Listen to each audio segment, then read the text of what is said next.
گاڑی کو ایک زوردار جھٹکا لگا۔ وہ سیٹ سے نیچے جا گری۔ اس کا سر زور سے نیچے ٹکرایا تھا۔ اسے شدید تکلیف کا احساس ہو رہا تھا۔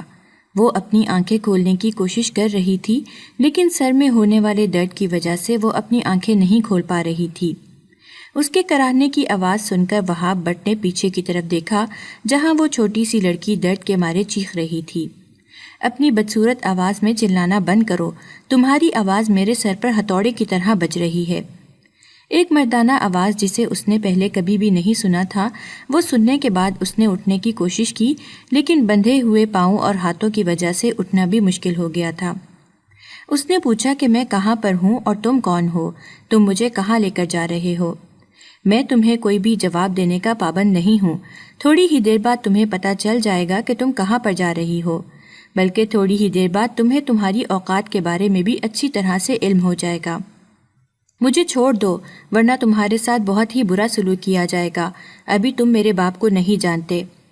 اس سے پہلے کہ وہ مزید کچھ کہتی، وہاب بٹ اس کی بات سن کر ہنسنے لگا اور کہنے لگا، تمہارے باپ کو میں بہت اچھی طرح سے جانتا ہوں، اور تمہارے باپ کی وجہ سے ہی تو تمہیں میں اپنے ساتھ لے کر جا رہا ہوں۔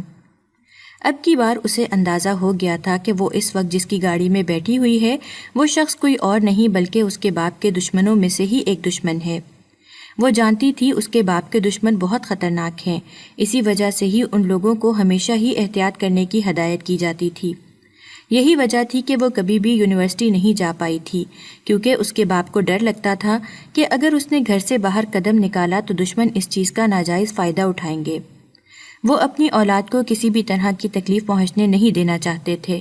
انہوں نے اپنے بیٹے کو بھی اسی وجہ سے ملک سے باہر بھجوا دیا تھا۔ چند لوگوں کے علاوہ کسی کو بھی پتہ نہیں تھا کہ وہ اس وقت کون سے ملک میں پڑھائی کر رہا ہے۔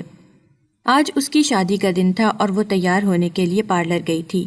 اس کے لیے بھی اس نے بہت ضد کی تھی۔ اس کا باپ اسے بھیجنے کے لیے راضی نہیں ہو رہا تھا، مگر اس نے اپنی اماں سے بات کی اور پھر اپنے بڑے بھائی کو بھی کہا تو نہ چاہتے ہوئے بھی انہوں نے اسے باہر جانے کی اجازت دے دی۔ چاندنی نے انہیں ایموشنل بلیک میل کیا تھا اور انہیں کہا تھا کہ میں بچپن سے ہی آپ کی بات مانتی آ رہی ہوں، آپ کی وجہ سے میں نے کبھی یونیورسٹی جانے کی ضد نہیں کی اور نہ ہی کبھی گھر سے باہر نکلنے کے لیے آپ سے لڑی۔ آج میری زندگی کا سب سے اہم دن ہے اور میں اس اہم دن اپنی مرضی کے پارلر سے تیار ہونا چاہتی ہوں۔ کم از کم مجھے اس بات کے لیے تو اجازت مل ہی سکتی ہے۔ ٹھیک ہے، میں تمہیں اجازت دے دیتا ہوں، لیکن تم اپنے ساتھ کچھ گارڈز کو بھی لے کر جاؤ گی۔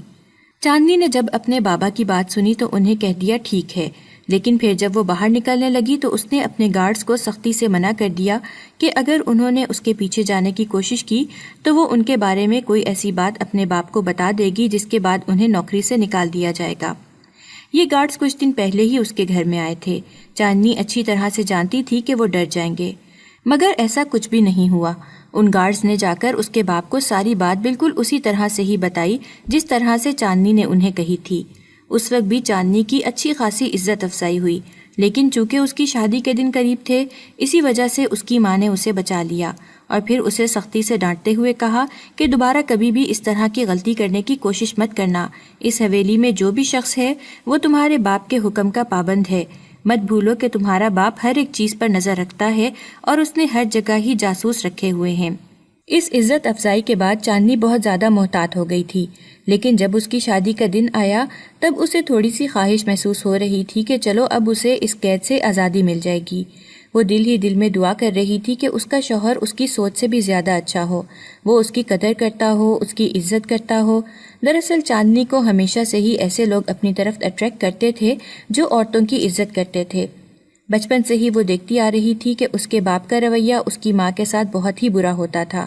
اس کے باپ نے کبھی بھی اس کی ماں سے سیدھے منہ بات نہیں کی تھی۔ وہ جب بھی اپنی بیوی کو پکارتا تھا تو بہت ہی برے لہجے میں پکارتا تھا۔ یہ دیکھ کر چاندنی بہت زیادہ ڈر جاتی تھی۔ اس کے باپ نے اس کی بڑی بہن کی شادی بھی ایک ایسے لڑکے کے ساتھ کی تھی جو کہ شرابی تھا۔ وہ بھی اپنی بیوی کے ساتھ ویسا ہی سلوک کرتا تھا جیسے اس کا باپ اس کی ماں کے ساتھ کرتا تھا۔ اسے اپنے منگیتر سے ملنے کا بہت شوق تھا اور ابھی اس کی شادی میں تقریباً 3 دن باقی تھے۔ اس نے اپنی بڑی بہن سے کہا کہ وہ ایک بار اپنے منگیتر سے بات کرنا چاہتی ہے۔ سارا اس کی بات سن کر پریشان ہو گئی اور اسے کہنے لگی، تم ہوش میں تو ہو؟ تمہیں پتہ بھی ہے کہ اگر ابا جان کو اس بارے میں پتہ چلا تو بہت بڑا مسئلہ کھڑا ہو جائے گا۔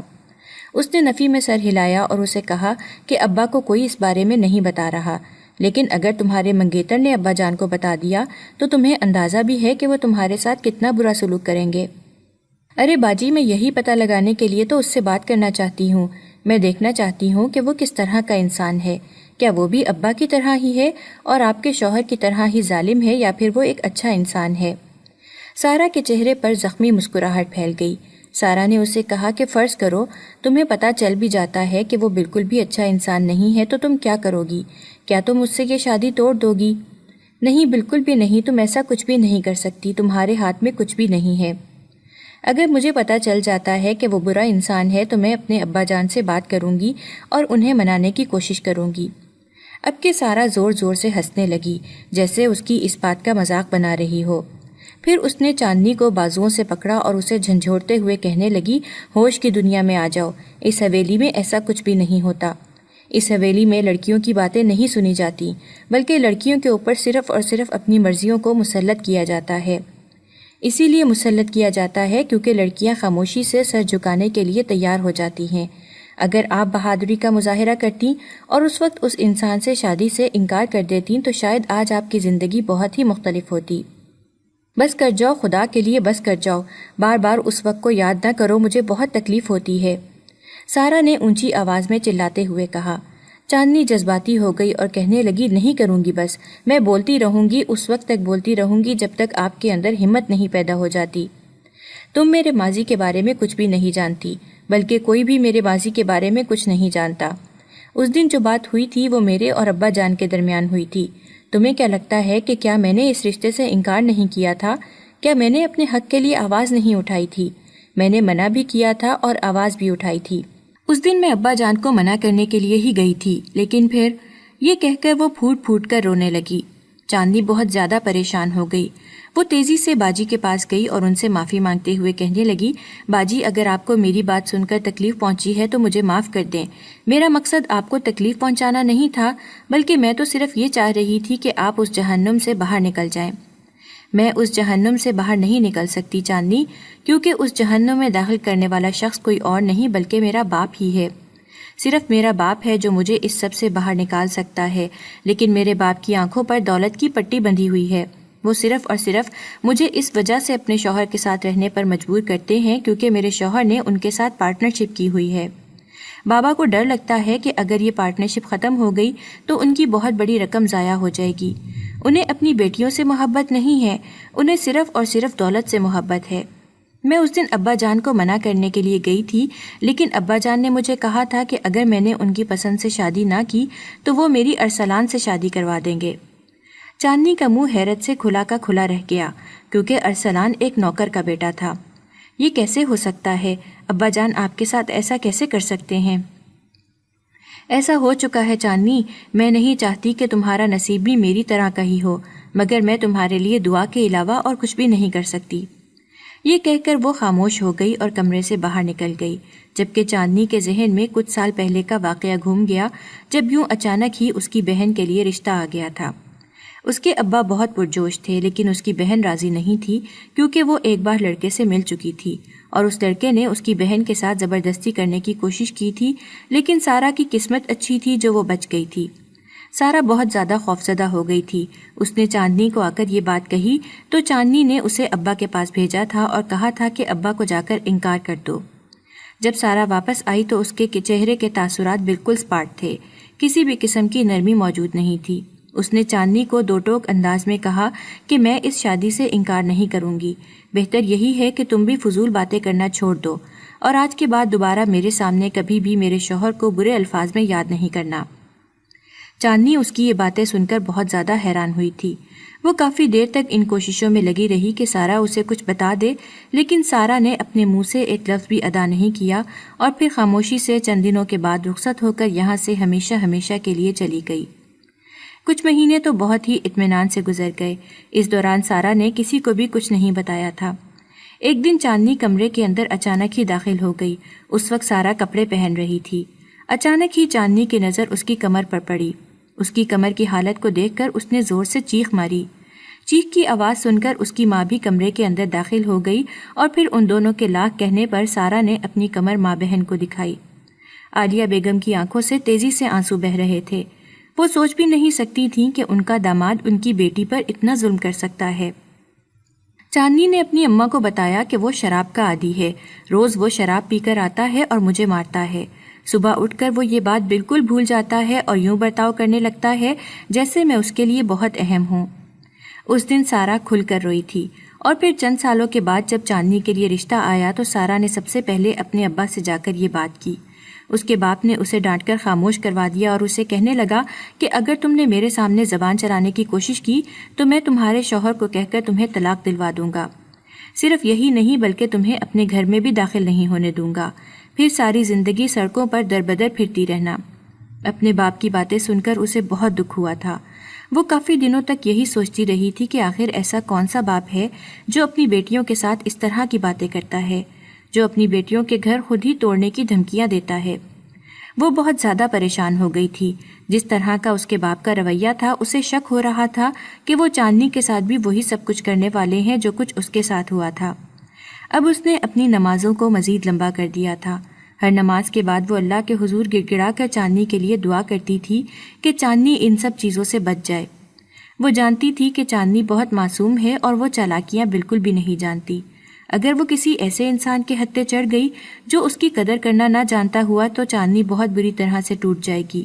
وہ اپنی بہن کو ٹوٹتا ہوا نہیں دیکھنا چاہتی تھی۔ دوسری طرف چاندنی نے اپنی امی کے موبائل سے اس انسان کا نمبر نکال لیا۔ اس انسان کا نام تو وہ جانتی ہی تھی، اس کا نام سکندر شاہ تھا۔ چاندنی کو اپنی ماں سے ہی اس کے بارے میں پتہ چلا تھا کہ وہ بہت ہی لائق اور قابل انسان تھا۔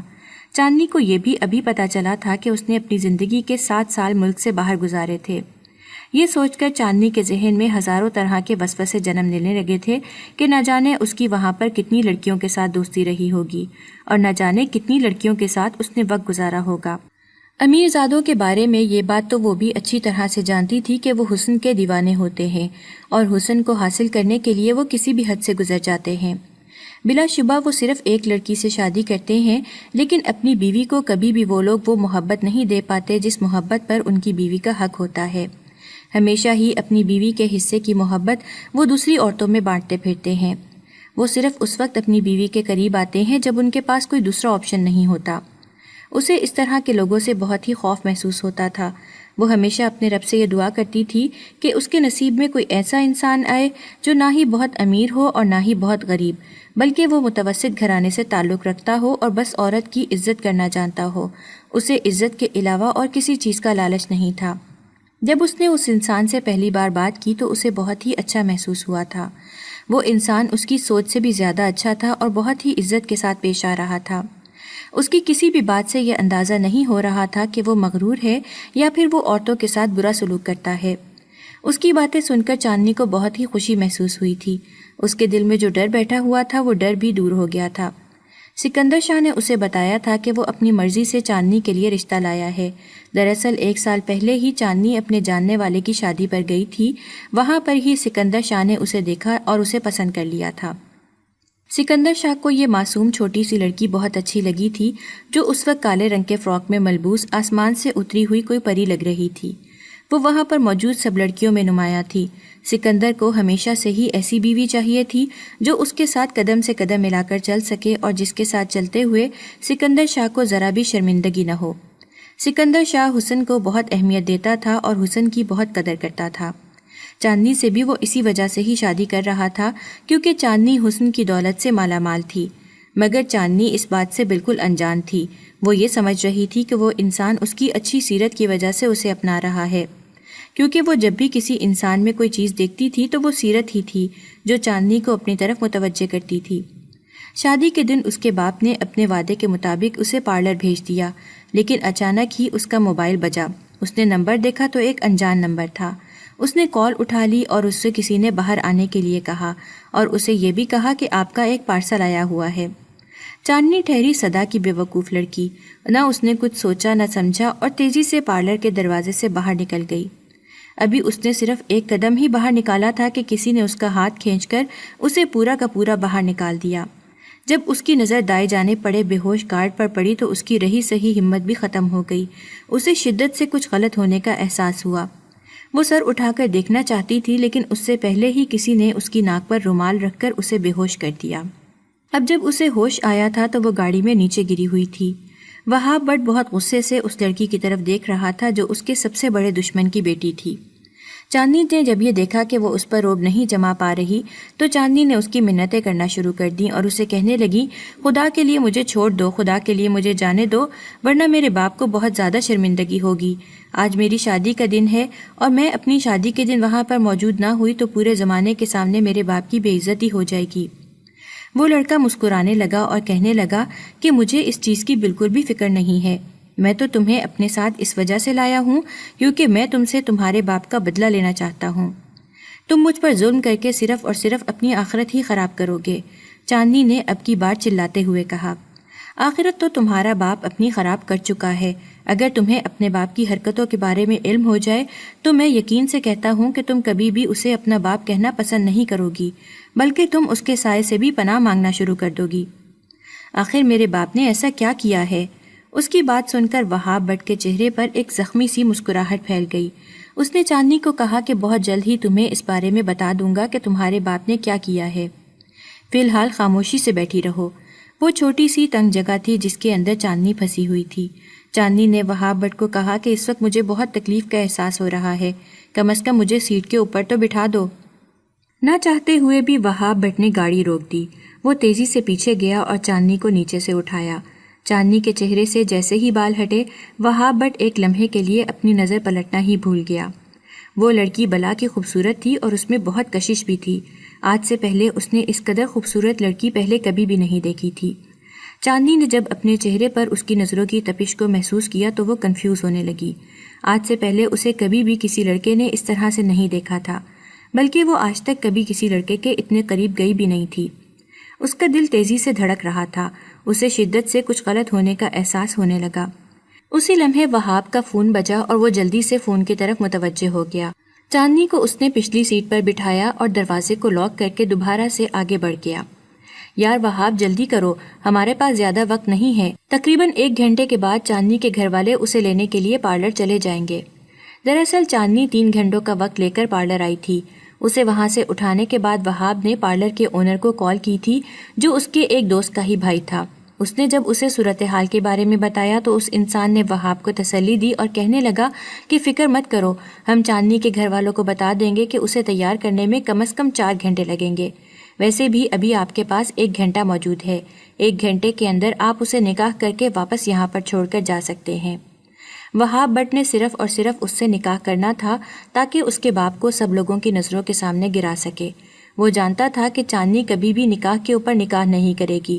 وہ صرف اور صرف یہ دیکھنا چاہتا تھا کہ کیسے وہ اپنے باپ کا سر سب لوگوں کے سامنے شرمندگی سے جھکاتی ہے۔ تقریباً 5 منٹ کے بعد وہ ایک مسجد کے سامنے گاڑی روک کر جلدی سے چاندنی کو اپنے ساتھ لے کر مسجد کے اندر داخل ہو گیا، جہاں پر اس کے پہلے سے ہی کچھ دوست موجود تھے۔ اس نے اپنے دوست کے ایک بیوی سے چادر لی اور وہ چاندنی کے سر کے اوپر رکھ دی۔ اس سے پہلے کہ چاندنی نکاح کرنے سے انکار کرتی، وہاب اس کے کانوں میں غرایا کہ اگر تم نے اس نکاح سے انکار کرنے کی کوشش کی تو یاد رکھنا کہ تمہارے باپ کو ہمیشہ ہمیشہ کے لیے ختم کر دوں گا۔ تم بہت اچھے طریقے سے جانتی ہو کہ میرے لیے کچھ بھی ناممکن نہیں ہے۔ اگر تم یہ چاہتی ہو کہ تمہارا باپ اس دنیا سے چلا جائے تو تم اس نکاح سے انکار کر دو۔ چاندنی اسے کہنے لگی کہ میں تمہاری اس طرح کی دھمکیوں سے نہیں ڈرتی، کیونکہ مجھے پتا ہے تم میرے باپ کا کچھ بھی نہیں بگاڑ سکتے۔ اگر واقعی تم میرے باپ کو کوئی نقصان پہنچا سکتے تو تم صرف انہیں ہی نقصان پہنچاتے۔ تم ڈرپوک تھے، اسی وجہ سے تم نے میرا سہارا لیا، لیکن میں بھی کبھی تمہارے جال میں نہیں پھنسوں گی۔ اس سے پہلے کہ وہ مزید کچھ کہتی، وہاب ہنسنے لگا اور کہنے لگا ٹھیک ہے، تو پھر تمہارا اپنے بھائی کے بارے میں کیا خیال ہے جو اس وقت اٹلی میں بیٹھا ہوا ہے اور لاء کی تعلیم حاصل کر رہا ہے؟ اب کی بار چاندنی کو لگا کہ کسی نے اس کا دل اپنے ہاتھوں میں پکڑ کر اسے زور زور سے مسلا ہو۔ چاندنی سوچ بھی نہیں سکتی تھی کہ اسے اس کے بھائی کے بارے میں علم ہو سکتا ہے۔ چاندنی چیخ اٹھی اور اسے کہنے لگی خبردار، جو تم نے میرے بھائی کو کوئی بھی تکلیف پہنچائی، میرے بھائی کو کوئی بھی تکلیف پہنچانے کی کوشش مت کرنا۔ وہاب بٹ عجیب سے انداز میں مسکرایا اور اسے کہا میں تمہارے بھائی کو کوئی تکلیف نہیں پہنچاؤں گا، لیکن اس کے لیے تمہیں میری بات ماننی ہوگی۔ خاموشی سے میرے ساتھ نکاح کر لو، ورنہ پھر اپنے بھائی کو ہمیشہ ہمیشہ کے لیے بھول جاؤ۔ اگر تم یہاں سے بچ کر نکل بھی گئی تو سوچو، جب تمہارے باپ کو یہ پتا چلے گا کہ اس کا بیٹا صرف اور صرف تمہاری وجہ سے اس دنیا سے گیا ہے تو وہ تمہیں بھی نہیں چھوڑے گا۔ چاندنی عجیب سی الجھن میں پھنس گئی تھی، اسے سمجھ نہیں لگ رہی تھی کہ وہ کیا کرے۔ پھر نہ چاہتے ہوئے بھی وہ نکاح کرنے کے لیے راضی ہو گئی۔ اس کی آنکھوں سے تیزی سے آنسو بہہ رہے تھے اور وہ اپنے رب سے عزت کے بچ جانے کی دعائیں کر رہی تھی۔ نکاح کے فوراً بعد ہی اس انسان نے چاندنی کا بازو پکڑا اور اسے گھسیٹتے ہوئے دوبارہ سے پارلر چھوڑ آیا۔ چاندنی کو بہت ہی سادگی سے تیار کیا گیا تھا کیونکہ اب وقت زیادہ نہیں بچا تھا اور گارڈز مسلسل ضد کر رہے تھے۔ اب تو چاندنی کے گھر سے بھی فون آنے لگے تھے۔ جب چاندنی واپس پہنچی تو سب اس کی شکل کو دیکھ کر حیران رہ گئے۔ عورتیں باتیں بنانے لگیں کہ 4 گھنٹے پارلر میں گزار کر آئی ہے، لگتا ہے کہ صرف وہاں پر اپنا وقت ضائع کرنے کے لیے گئی تھی۔ اس سے تو اچھا تھا کہ گھر میں ہی کسی لڑکی سے اچھا سا تیار ہو جاتی۔ چاندنی ان کی باتیں نہیں سن رہی تھی۔ اس کے دماغ میں تو صرف اور صرف اس وقت وہ 3 لفظ گونج رہے تھے جو وہ پہلے ہی بول چکی تھی اور کسی اور کی زندگی میں شامل ہو چکی تھی۔ اسے سمجھ نہیں آ رہا تھا کہ وہ اس بارے میں کس کو بتائے یا کس سے مدد مانگے۔ وہ جانتی تھی کہ اگر اس نے سارا کو بتایا تو سارا بہت واویلا مچائے گی۔ سارا حد سے زیادہ جذباتی لڑکی تھی، اسے پریشانی میں سمجھ نہیں لگتی تھی کہ وہ کیا کر رہی ہے یا کیا بول رہی ہے، اور اپنی ماں کو بھی بتانے کا وہ رسک نہیں لے سکتی تھی کیونکہ اس کی ماں کی طبیعت ان دنوں بہت زیادہ خراب رہتی تھی۔ وہ نہیں چاہتی تھی کہ اس کی وجہ سے اس کی ماں کی طبیعت مزید خراب ہو جائے۔ تھوڑی ہی دیر بعد شور اٹھا کہ بارات آ گئی ہے، بارات آ گئی ہے۔ اس کی آنکھوں سے تیزی سے آنسو بہنے لگے۔ سارا نے اسے ڈانٹا اور کہنے لگی، پہلے ہی ہلکا سا میک اپ کر کے آئی ہو، اب کیا رو کر یہ میک اپ بھی اتار دو گی؟ جلدی سے خاموش ہو جاؤ، یہاں پر تم نے بہت اچھا وقت نہیں گزارا جو یہاں سے جانے پر اتنا زیادہ رونا ڈالا ہوا ہے۔ اب مجھے تمہارے یہ آنسو دکھائی نہ دیں ورنہ مجھ سے برا کوئی بھی نہیں ہوگا۔ سارا انتہائی فکر مندی سے اس کے انتہائی سادہ چہرے کو دیکھ رہی تھی، کہیں سے بھی نہیں لگ رہا تھا کہ وہ دلہن ہے۔ اسے چاندنی پر غصہ آ رہا تھا اور سب سے زیادہ غصہ تو اسے خود پر آ رہا تھا کہ وہ چاندنی کے ساتھ پارلر کیوں نہیں گئی۔ اگر وہ چلی جاتی تو چاندنی کو اپنی موجودگی میں بہت اچھے طریقے سے تیار کرواتی، لیکن خیر اب پانی سر سے گزر چکا تھا اور اب وقت بھی باقی نہیں بچا تھا۔ اسی وجہ سے یہ سب قبول کرنے کے علاوہ دوسرا کوئی چارہ بھی نہیں تھا۔ وہاب بٹ بے چینی سے اپنے کمرے میں چکر کاٹ رہا تھا۔ قریب ہی اس کا بھائی بیٹھا ہوا تھا جو اس سے ڈانٹ رہا تھا۔ کامران بٹ نے اسے کہا تھا کہ تمہیں اس لڑکی کو واپس اس کے گھر والوں کے پاس نہیں چھوڑنا چاہیے تھا، یا تو تم اس لڑکی کو اپنے ساتھ لے کر چلے آتے یا پھر اس کی شادی پر جا کر اسے وہاں سے اٹھا کر لاتے۔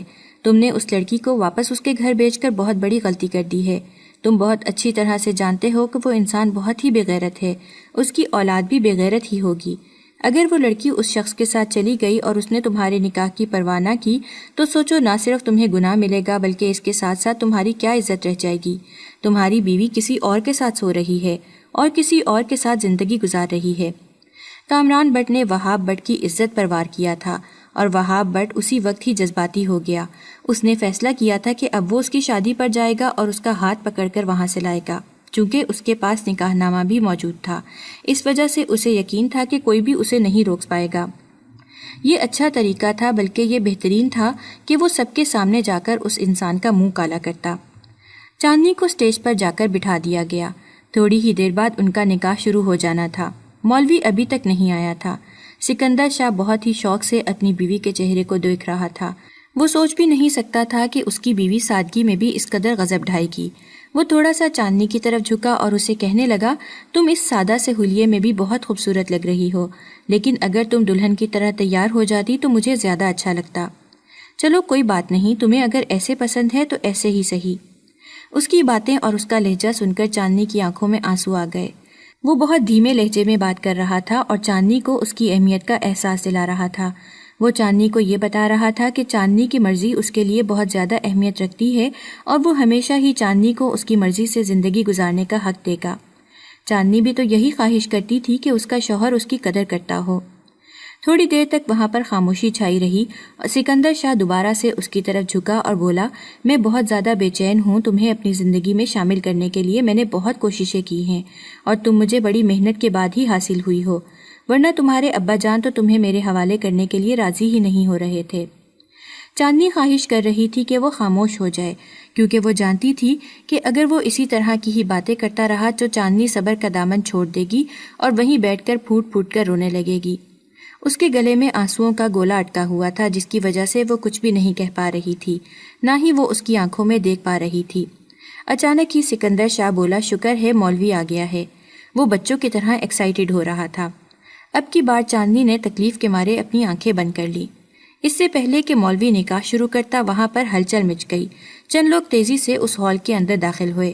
چاندنی نے جب نظر اٹھا کر دیکھا تو ایک لمحے کے لیے نظر پلٹنا ہی بھول گئی۔ یہاں پر کوئی اور نہیں بلکہ وہاب بٹ تھا، جس نے تھوڑی ہی دیر پہلے چاندنی سے نکاح کیا تھا۔ دلاور خان نے جب وہاب بٹ کو وہاں پر دیکھا تو اس کے ماتھے پر بل پڑ گئے۔ وہ تیزی سے اس کے پاس گئے اور اسے کہنے لگے، یہ کیا طریقہ ہے؟ اب تم یہاں پر کیوں آئے ہو؟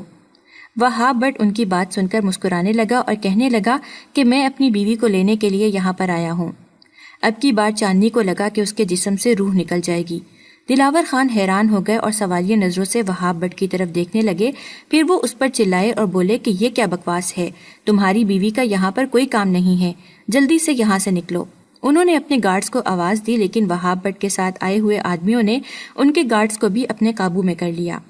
وہاب 2 قدم اٹھا کر ان کے سامنے جا کر کھڑا ہو گیا اور انہیں کہنے لگا، دلاور صاحب، مجھے ایک بات بار بار کہنے کی عادت نہیں ہے اور اس بارے میں آپ بہت اچھے طریقے سے جانتے ہیں۔ جلدی سے میری بیوی میرے حوالے کر دیں۔ وہاب نے ایک نظر اٹھا کر سٹیج کی طرف دیکھا، جہاں پر وہ لڑکی انتہائی خوفزدہ نظروں سے وہاب کی طرف ہی دیکھ رہی تھی۔ وہاب کو بہت غصہ آ رہا تھا۔ وہ سوچ بھی نہیں سکتا تھا کہ یہ لڑکی یوں دوبارہ نکاح کرنے کے لیے تیار ہو جائے گی۔ دلاور نے جب اس کی نظروں کے تعاقب میں دیکھا تو انہیں شدت سے کچھ غلط ہونے کا احساس ہوا۔ انہوں نے وہاب کو پیچھے کی طرف دھکا دیا تو وہاب نے اپنی جیب سے ایک نکاح نامہ نکالا اور ان کی نظروں کے سامنے لہرانے لگا۔ دلاور جیسے جیسے وہ نکاح نامہ پڑھتے گئے ویسے ویسے انہیں لگتا گیا کہ ان کے وجود سے جان نکل رہی ہے۔ بے یقینی کے مارے ان کا برا حال تھا۔ وہ سوچ بھی نہیں سکتے تھے کہ ان کی بیٹی ان کے ساتھ یہ سب کچھ کر سکتی ہے۔ وہاب تیزی سے آگے بڑھ گیا۔ اس نے چاندنی کا ہاتھ پکڑا اور اس کے کانوں میں سرگوشی کرتے ہوئے بولا، اگر تم نے اس وقت میرا ساتھ نہیں دیا تو پھر سوچ لینا تمہارے بھائی کا جو حال ہوگا اس کی ذمہ داری صرف اور صرف تمہاری ہی ہوگی۔ چاندنی کا پورا وجود خوف سے لرزنے لگا، اور پھر جب دلاور خان نے اس سے اس نکاح کے بارے میں پوچھا تو اس نے نہ چاہتے ہوئے بھی اس بات کی تصدیق کر دی کہ اس نے یہ نکاح اپنی مرضی سے کیا ہے۔ دلاور خان اسے مارنے کے لیے آگے بڑھے تو وہاب ان کے سامنے جا کر کھڑا ہو گیا اور ان کا ہاتھ پکڑتے ہوئے کہنے لگا، اب یہ میری بیوی ہے اور میں کسی کو بھی یہ اجازت نہیں دوں گا کہ وہ میری بیوی پر ہاتھ اٹھائے۔ وہ سب لوگوں کے سامنے دلاور خان کی بیٹی کا ہاتھ پکڑ کر اسے لے کر باہر آ گیا۔ سارا ایک کونے میں کھڑی مسکرا رہی تھی۔ اس کی خوشی کی کوئی انتہا نہیں تھی۔ اس نے اپنی بہن کے لیے جو دعا کی تھی وہ دعا پوری ہو گئی تھی۔ اسے یقین تھا کہ وہاب اس کے لیے بہت ہی اچھا شوہر ثابت ہوگا۔ اس نے ایک نفرت بھری نظر سکندر شاہ پر ڈالی جو بہت ہی غصے سے دلاور خان کی طرف ہی دیکھ رہا تھا۔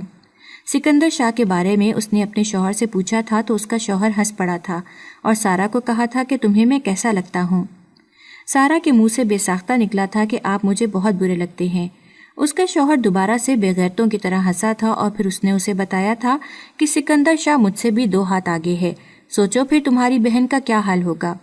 سارا اسی وجہ سے ہی بہت زیادہ ڈر گئی تھی، مگر اب جب اس نے اپنی بہن کو وہاب کے ساتھ جاتے ہوئے دیکھا تو اس کا یہ ڈر بھی ختم ہو گیا۔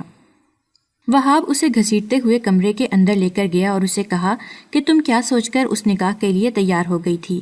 چاندنی اس کی بات سن کر تڑپ اٹھی اور اسے کہنے لگی، آپ مجھ سے کس بات کی امید رکھ رہے تھے کہ میں کیا کرتی؟ وہاب کا بس نہیں چل رہا تھا کہ وہ اس لڑکی کا حشر نشر کر دے، مگر وہ عورتوں پر ہاتھ نہیں اٹھاتا تھا۔ وہاب نے اپنا سر دونوں ہاتھوں میں گرا دیا اور اسے کہنے لگا کہ تمہیں میں صرف اور صرف بدلہ پورا کرنے کے لیے یہاں پر لایا ہوں، تم مجھ سے کوئی بھی امید نہ رکھنا۔ تمہارے باپ نے بہت پہلے ہی میری ماں کی عزت کو بھی اسی طرح سے ہی خراب کیا تھا۔ وہ تو میرا باپ اچھا تھا جس نے میری ماں کو قبول کر لیا تھا۔ میں نے تمہاری عزت خراب نہیں کی اور نہ ہی میں کبھی خراب کروں گا۔ میں صرف اور صرف تمہارے باپ کو سبق سکھانا چاہتا تھا اور ساری دنیا کے سامنے اسے ذلیل اور رسوا کرنا چاہتا تھا۔ صرف یہی نہیں، تم دیکھو کہ ابھی میں تمہارے باپ کی غیر قانونی سرگرمیوں کی وجہ سے اسے کیسے جیل بھی بھیجتا ہوں۔ جب چاندنی کو اپنے باپ کی حقیقت کا پتہ چلا تو اسے بہت شرمندگی ہو رہی تھی۔ شام کا وقت تھا، وہ اپنے کمرے میں بیٹھی ہوئی تھی جب وہاب اس کے پاس گیا اور اسے کہا، تمہاری بہن کی کال آئی ہے، وہ تم سے بات کرنا چاہتی ہے۔ وہاب اس سے بہت ہی نرم لہجے میں بات کر رہا تھا۔ وہاب جانتا تھا کہ اس سب میں اس لڑکی کا کوئی قصور نہیں ہے، اسی وجہ سے وہ اسے کوئی بھی تکلیف نہیں دینا چاہتا تھا۔ وہ یہ چاہتا تھا کہ جب تک چاندنی یہاں پر ہے تب تک وہ اس کا خیال رکھے۔ اسے سارا کی مسکراتے ہوئے آواز سنائی دی۔ اس نے سارا کو کہا کہ تم نے یہ نمبر کہاں سے لیا؟ سارا نے کہا کہ تم اس چیز کو چھوڑو، میں بس تمہیں مبارکباد دینا چاہتی ہوں کہ تمہاری ایک جہنم بھری زندگی سے جان چھوٹ گئی ہے۔ پھر جب سکندر شاہ کی حقیقت کے بارے میں چاندنی کو پتہ چلا تو چاندنی کو بہت دکھ ہوا۔ اس سے بھی زیادہ دکھ چاندنی کو اس بات کا ہو رہا تھا کہ یہ بھی انسان اسے چھوڑ دے گا۔ دن تیزی سے گزرتے چلے جا رہے تھے۔ وہاب نہ چاہتے ہوئے بھی چاندنی کی ذات میں دلچسپی لینے لگا تھا۔ دراصل چاندنی میں ایک عجیب سی کشش تھی جو وہاب کو اس کی طرف کھینچتی تھی۔ شاید یہ سب کچھ نکاح کی وجہ سے تھا۔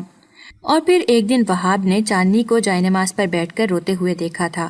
چاندنی رو رو کر اپنے رب سے فریاد کر رہی تھی کہ اللہ تعالیٰ میری زندگی سے وہاب کو کبھی بھی مت نکالیے گا۔ اب وہاب کے دل میں میرے لیے محبت ڈال دیں، کیونکہ میں ہمیشہ وہاب جیسا شوہر ہی چاہتی تھی۔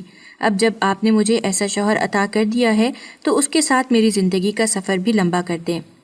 وہاب بھی اپنے دل کی بدلتی ہوئی حالت کو کافی دنوں سے محسوس کر رہا تھا، اور جب چاندنی کے منہ سے اس نے یہ اظہار سنا تو اس کا دل خوشی کے مارے اچھلنے لگا۔ مگر اس نے اپنے دل سے یہ بھی وعدہ کیا ہوا تھا کہ وہ اس وقت تک چاندنی کے قریب نہیں جائے گا جب تک کہ اس کا باپ جیل میں نہیں چلا جاتا۔ وہ مسلسل 1 مہینے سے اس کے خلاف ثبوت تلاش کر رہا تھا۔ تقریباً 1 مہینے کے بعد اسے کچھ ایسی ویڈیوز ملی جس میں دلاور خان نے اپنے ظلم و ستم کا اعتراف کیا ہوا تھا۔ دراصل یہ ویڈیو اسی کے دوسرے دشمن نے بنائی تھی۔ وہاب نے وہ ویڈیو اپنے ایک پولیس دوست کو دی۔ اس کا وہ پولیس دوست ایک بہت ہی بڑے خاندان سے تعلق رکھتا تھا اور اس کے خاندان کے افراد بڑی بڑی پوسٹوں پر فائز تھے، جس کی وجہ سے دلاور خان کو بھی جیل کی سلاخوں کی ہوا کھانی پڑی۔ دلاور کو لگ رہا تھا کہ وہ اپنے اثر و رسوخ کو استعمال کر کے بہت جلد باہر نکل آئے گا۔ چند ہی عرصے کے بعد اس پر یہ مقدمہ بھی ثابت ہو گیا کہ اس نے ایک انسان کی جان لی ہوئی تھی، جس کے بعد وہ ہمیشہ ہمیشہ کے لیے جیل چلا گیا۔ اس کے جانے کے بعد پیچھے حویلی کے حالات بہت اچھے ہو گئے تھے۔ دراصل دلاور خان کے سارے ہی بچے بہت اچھے اور نیک تھے۔ اب دلاور خان کا بڑا بیٹا دوسروں کے ساتھ بہت اچھا سلوک کرتا تھا اور اس نے سارے برے کام بھی چھوڑ دیے تھے۔ پہلے بھی وہ یہ کام اپنے باپ کی وجہ سے ہی کرتا تھا۔ دلاور خان کا چھوٹا بیٹا بھی اپنے ملک واپس آ گیا تھا۔ اپنے خاندان والوں کے بیچ آ کر اسے بہت ہی خوشی محسوس ہو رہی تھی۔ چاندنی کو بھی وہاب نے قبول کر لیا تھا۔ جہاں تک سارا کا سوال تھا تو سارا نے بھی اب اپنے شوہر سے طلاق لے لی تھی، کیونکہ وہ ایک ایسا گھٹیا انسان تھا جس کے ساتھ سارا اپنی ساری زندگی برباد نہیں کر سکتی تھی۔